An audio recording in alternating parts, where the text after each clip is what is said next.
lama tidak ada kemesraan dalam rumah tangganya. Haleluya, Pak Pendeta kok tahu kelihatan dari mukanya.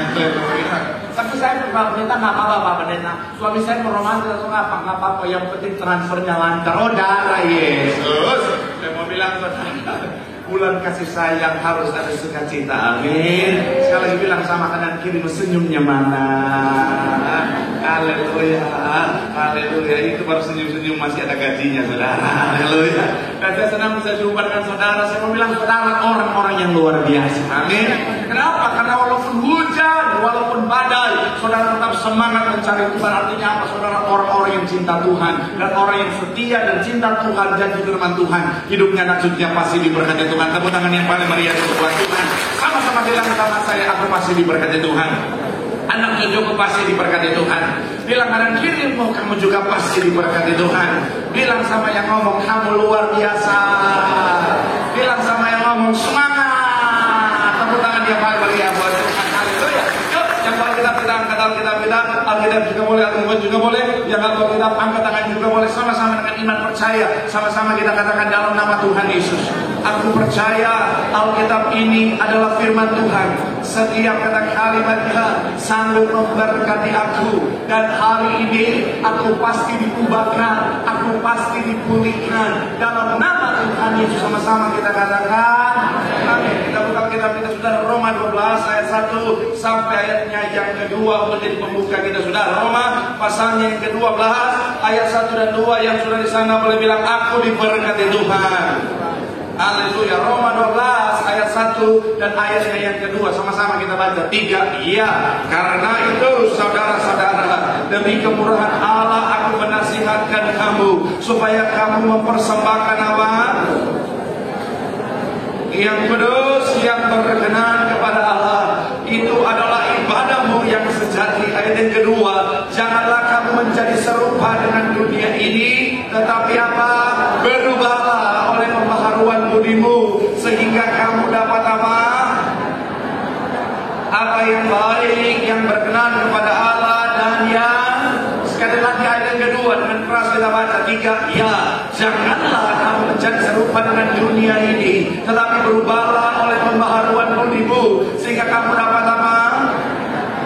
Apa yang baik, yang berkenan kepada Allah dan apa yang sempurna. Saya harus mulai dengan kata keselamatan, saudara.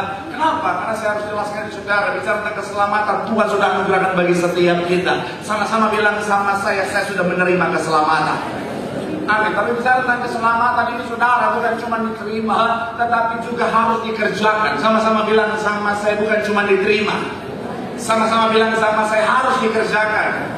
Amin. Makanya kita dengan tegas berkata bahwa apa? Kerjakanlah apa? Keselamatanmu, saudara. Nah, bicara tentang mengerjakan keselamatan ini, saudara, salah satu caranya adalah dengan apa? Terus mengalami perubahan ke arah yang lebih baik. Saya percaya masuk tahun yang baru, masuk bulan yang baru, ada banyak orang punya kerinduan untuk apa? Oh, saya mau tahun ini adalah tahun yang saya mengalami yang namanya perubahan ke arah yang lebih baik. Saya mau tahun ini, bulan ini, saya mengalami perubahan ke arah yang lebih baik. Nah, saya mau bilang saudara, dalam konteks kehidupan kita sebagai orang percaya, dalam konteks kehidupan kita sebagai anak-anak Tuhan, ada hal-hal penting juga yang harus terus apa, saudara, mengalami yang namanya perubahan ke arah yang lebih baik. Kenapa? Karena kalau tidak mengalami perubahan ke arah yang lebih baik, akhirnya akan mengalami kemunduran. Dan korelasinya dengan pembukaan saya bagian awal tadi, saudara, keselamatan yang sudah Tuhan kerjakan bagi setiap kita, yang sudah Tuhan anugerahkan bagi setiap kita, kalau kita tidak kerjakan dengan tidak terus mengalami perubahan ke arah yang lebih baik,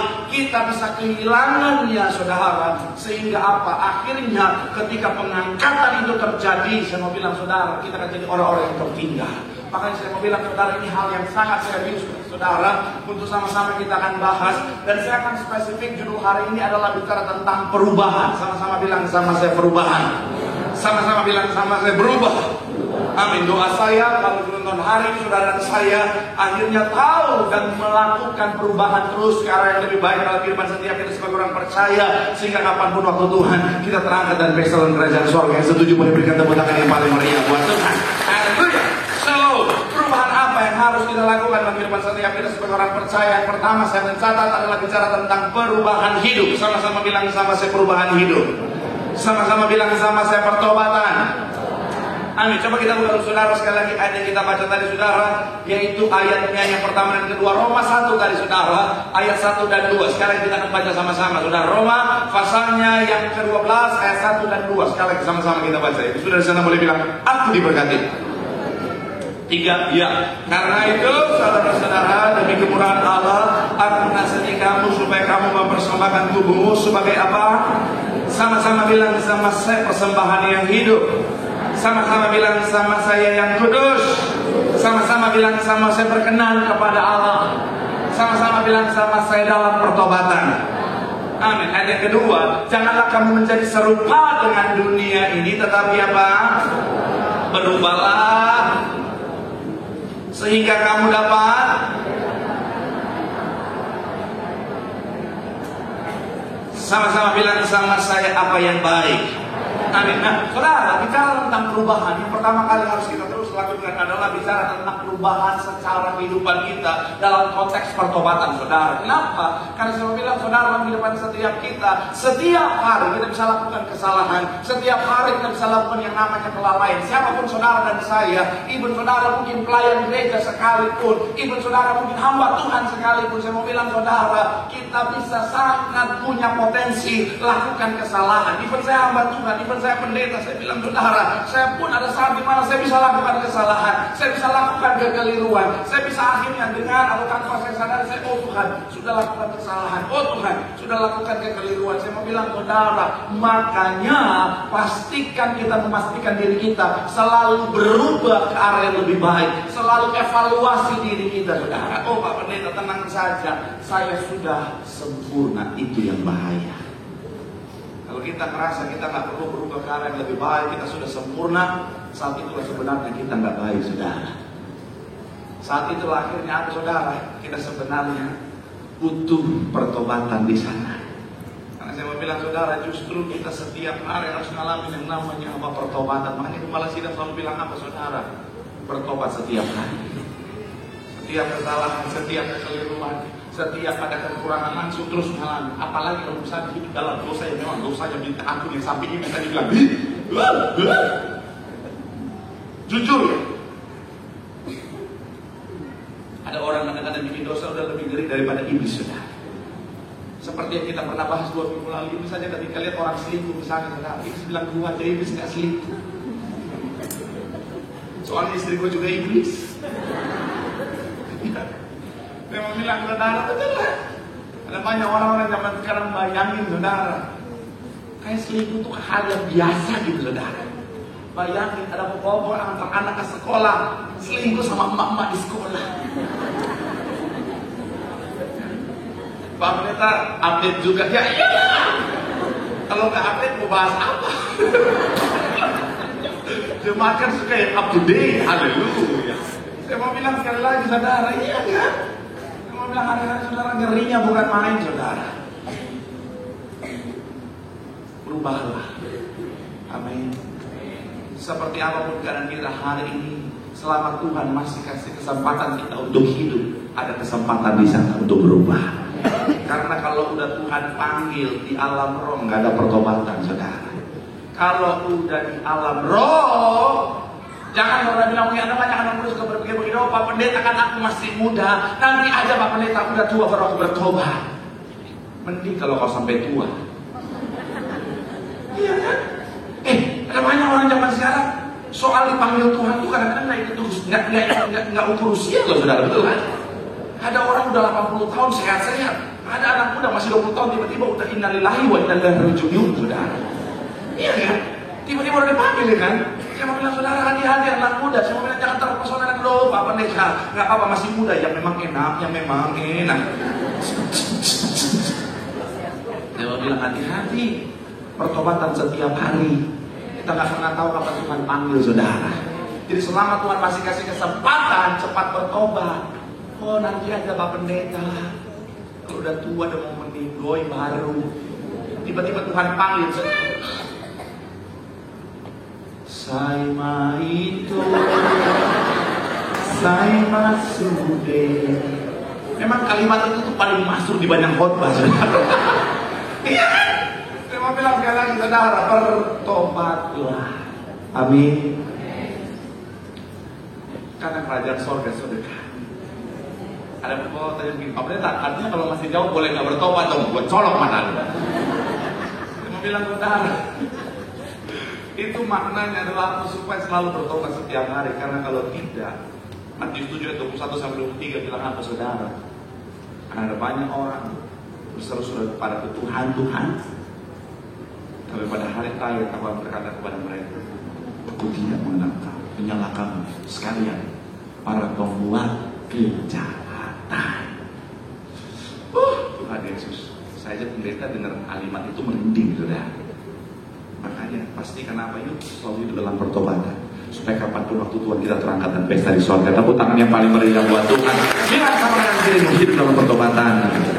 Rubah cara hidupmu sesuai dengan kehendak Tuhan. Tepuk tangan yang paling meriah buat Tuhan. Haleluya. Yang kedua, perubahan apa saudara yang harus kita perhatikan? Yang kedua adalah perubahan kerohanian. Sama-sama bilang sama saya perubahan kerohanian. Sama-sama bilang sama saya spiritualitas. Amin. Coba kita buka Matius pasal yang 15 ayat 8 sampai 9. Matius pasalnya yang ke-8 ayat ke-15 ayat 8 sampai 9. Matius 15 ayat 8 sampai ayat ke-9. Yang sudah di sana boleh bilang aku diberkati Tuhan. 3. Ya, barang bangsa ini apa? Memuliakan aku dengan bibirnya, padahal hatinya apa? Ayat yang ke-9. Percuma mereka beribadah kepadaku, sedangkan ajaran yang mereka ajarkan. Saya mencatat di sini saudara, hati-hati terjebak dengan ritualitas.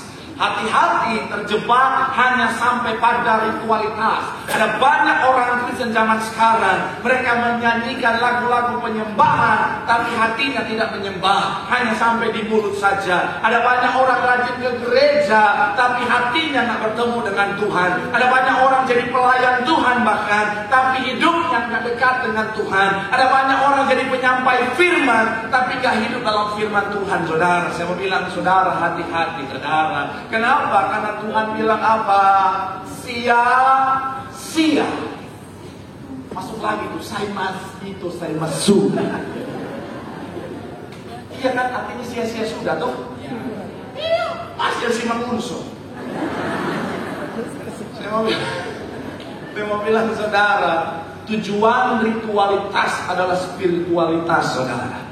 Saudara datang ke gereja, saudara nyanyi, saudara doa, saudara pujian penyembahan, itu ritualitas yang tujuannya adalah pertumbuhan, perubahan secara spiritualitas kita, saudara. Saudara nyanyi pujian penyembahan, itu ritualitas untuk apa? Untuk supaya rohmu, kerohanianmu mengalami perubahan. Percuma saudara nyanyi dari pagi sampai malam kalau hatimu nggak ngalamin kedekatan dengan Tuhan, saudara. Makanya Tuhan bilang, percuma kalau cuma sampai di mulut, ibadahmu apa sia-sia.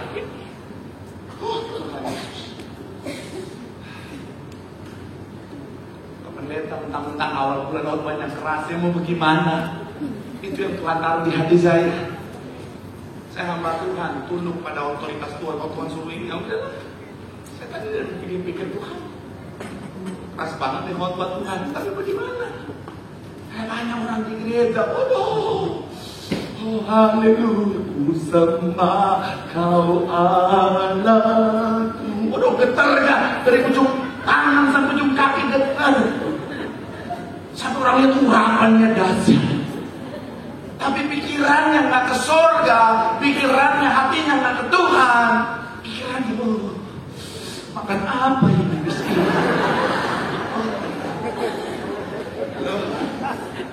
Halo, ada banyak orang di gereja, mohon maaf, Tuhan, ke gereja tapi matanya kesana kemari, mana yang jomblo ini? Memandang dari suku mana, yang mana.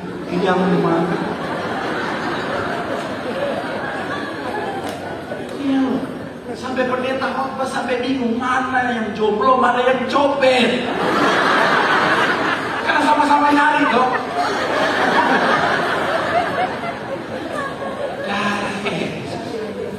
Saya mau saudara. Tuhan menentang tindakan ritualitas tanpa spiritualitas, saudara. Mohon maaf banget. Pastikan saudara ke gereja, saudara ketemu Tuhan. Pastikan saudara doa, pastikan saudara pujian penyembahan, hatimu terhubung sama Tuhan, hatimu ngobrol sama Tuhan. Karena percuma ngomongnya, oh Tuhan, kebaikanmu laksana gemburan hati. Oh Tuhan Yesus. Sampai malaikat yang dengar puisinya, kiu kiu. Tapi hatinya nggak sampai ke Tuhan, saudara. Ayo, saya punya kerinduan. Ritualitas kita menghasilkan pertumbuhan secara spiritual, rohani kita, saudara. Karena yang Tuhan mau adalah apa? Hati kita melekat dengan Tuhan. Tepuk tangan yang paling meriah buat Tuhan. Bilang sama kanan kiri, jangan cuma sampai di mulut. Bilang sampai ngomong, lu juga jangan ngomong doang. Tepuk tangan yang paling meriah buat Tuhan. Yang ketiga, saya punya 4 poin, saudara. Tapi poin yang ketiga saya undang imam musik, saudara. Yang ketiga, apa perubahan yang harus terjadi dalam kehidupan setiap kita orang percaya dengan Tuhan adalah perubahan karakter. Sama-sama bilang sama saya, karakter. Sama-sama bilang sama saya, perubahan karakter. 1 Yohanes 2 ayat 6. 1 Yohanes 2 ayatnya yang 6. Sama-sama kita baca yuk. Yang sudah di sana 1 Yohanes 2 ayat 6 boleh bilang aku diberkati. 3 ya. Barang siapa mengatakan bahwa ia di dalam ia wajib hidup sama seperti Kristus telah. Sekali lagi, barang siapa mengatakan bahwa ia ada di dalam Dia, sama-sama bilang bersama saya, di dalam Tuhan, ia wajib hidup sama seperti. Sama-sama bilang sama saya, wajib, harus, kudu, mesti, apalagi hidup sama seperti Kristus telah. Salah satu tujuan Tuhan lahir ke dunia jadi manusia adalah memberikan kita contoh bagaimana harusnya kita hidup. Jadi kalau kita bilang kita hidup dalam Kristus, tim saya boleh ini muncul di pikiran. Tim saya boleh satu aja. Nah, saya mau bilang saudara, ketika kita bilang kita hidup di dalam Kristus, artinya begini saudara, kita hidup dalam Kristus, artinya begini saudara.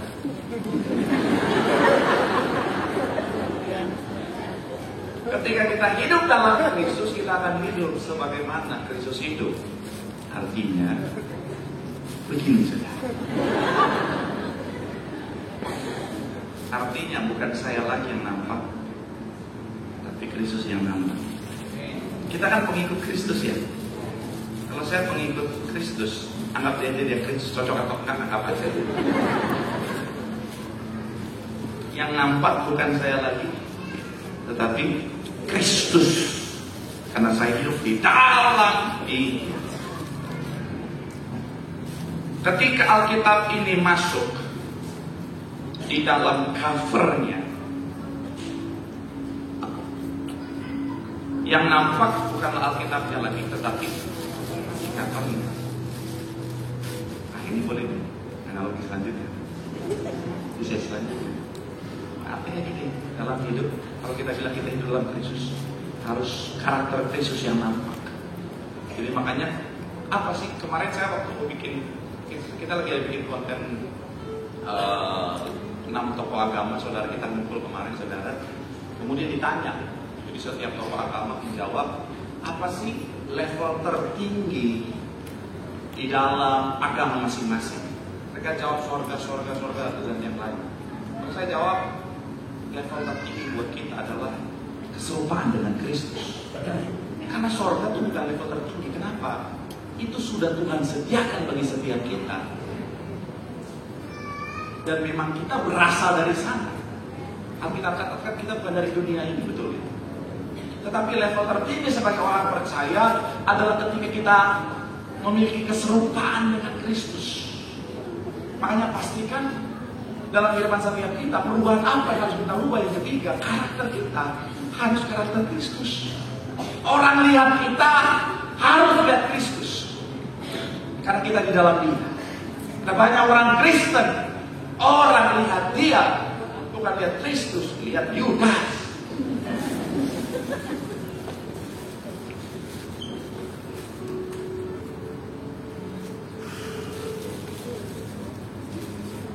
Pernah lihat orang Kristen udah salib sana sini, tinggal disalib dia belum, tapi kelakuannya nggak kayak Tuhan Yesus. Memang saya ngerti, yang disalib itu ada 3 orang kan?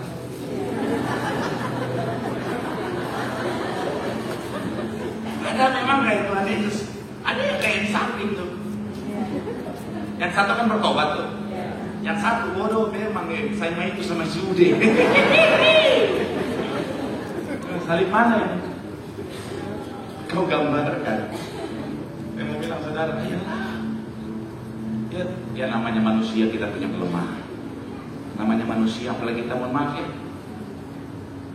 kita orang Ambon, Batak, Manado, Papua, ada darah Petrus juga yang mengalir.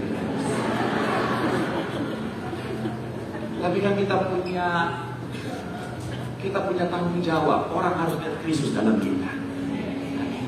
Jadi pesan saya buat nyong-nyong, buat abang-abang, buat itu, buat tante-tante Manado, bum-bum, ayo, sekali darah saudara,